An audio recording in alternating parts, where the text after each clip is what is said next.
June 18, 2002. Daejeon, South Korea. The World Cup round of 16. Italy, four-time world champions, football royalty, a nation that breathes the game, against co-host South Korea. They don't know it yet, but they're walking into a trap. 90 minutes later, Italian football would lie in ruins. Careers would end. Legends would never be the same. And at the center of it all stood one man, a 33-year-old referee from Ecuador named Byron Moreno. What happened that night in Daejeon wasn't just bad refereeing. It wasn't incompetence. It was something far darker. This is the story of the man who may have been paid to destroy a generation of Italian football. To understand the crime, you have to watch the evidence, frame by frame, decision by decision. Because what Byron Moreno did that night wasn't subtle. It was a public execution. From the first minute, South Korean players targeted Italy stars. Francesco Totti, Christian Vieri, Alessandro Del Piero. Every time an Italian player got the ball, they were met with flying tackles, elbows, and kicks. Moreno watched and did nothing. 22 fouls, only 3 yellow cards. The message was clear: anything goes. In extra time, Italy thought they'd won it. Damiano Tommasi, clean through on goal, slots it past the keeper. The ball crosses the line. The Italians mob each other. They've done it. But Moreno's assistant, Jorge Ratolino, had his flag up. Offside, he said. Replays show Tommasi was onside by 2 yards. The goal that would have sent Italy through to the quarterfinals, erased. Then came the moment that broke Italian hearts. Francesco Totti, Italy's golden boy, picks up the ball in the penalty area. A South Korean defender, Song Chong-guk, comes flying in. He doesn't get the ball. He gets Totti's legs. Clear penalty. Obvious foul. Watch carefully. Totti goes down. The Korean defender makes no contact with the ball.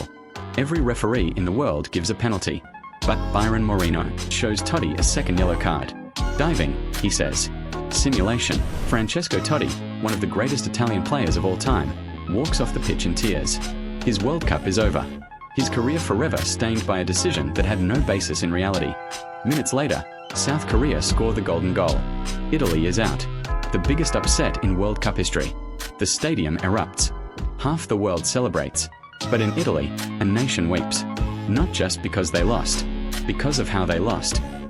In the days that followed, the football world erupted. But the fury wasn't directed at South Korea. It was directed at one man. FIFA, under President Sepp Blatter, did what FIFA always does. They shrugged. A spokesperson said refereeing decisions are part of the game. Moreno kept his job. For now. But the questions wouldn't go away. Because people started digging into Byron Moreno's past. This is where it gets interesting.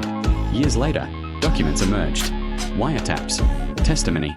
Connections between Moreno and known match-fixing syndicates operating out of Asia. Investigative journalists discovered that Moreno had suspicious financial activity around the time of the 2002 World Cup.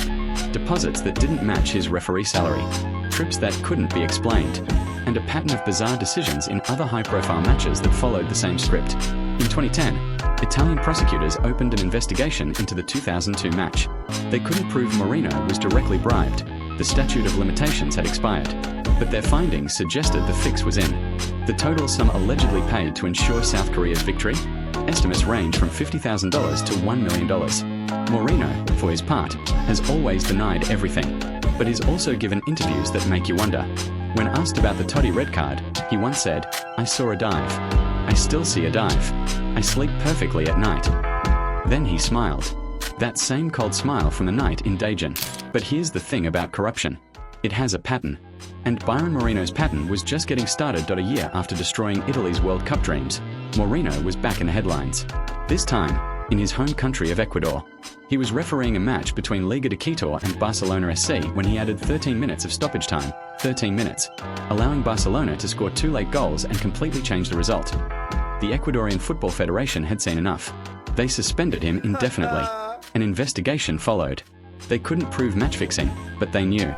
Then, in 2010, the walls finally closed in. Moreno was arrested at New York's JFK Airport. In his luggage, Border Patrol agents found 6 kilos of heroin. 6 kilograms. Worth millions of dollars. Hidden in food containers. The man who may have stolen Italy's World Cup dream was now facing life in prison for drug trafficking. He pleaded guilty and was sentenced to 30 months in federal prison. Think about that. The man who sent Francesco Totti off for cheating was caught red-handed smuggling heroin. The man who claimed to be an honest referee spent years in an American prison. Francesco Totti never won the World Cup. He came close in 2006, lifting the trophy in Berlin, but the scar of 2002 never fully healed. When asked about Byron Moreno years later, he said only 4 words: "I still have nightmares." Ahn Jung-hwan, the man who scored the winning goal, was immediately released by his Italian club, Perugia, after the match. The club president said, "I have no intention of paying a salary to someone who has ruined Italian football."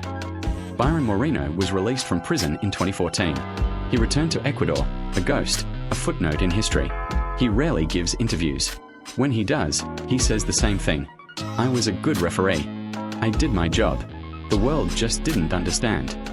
The 2002 World Cup produced one of the greatest tournaments in history. Brazil, Ronaldo, the most beautiful game. But for Italy, for Francesco Totti, for a generation of fans, it produced only one memory: a whistle, a red card, and a question that will never be answered. How much does it cost to destroy a legend?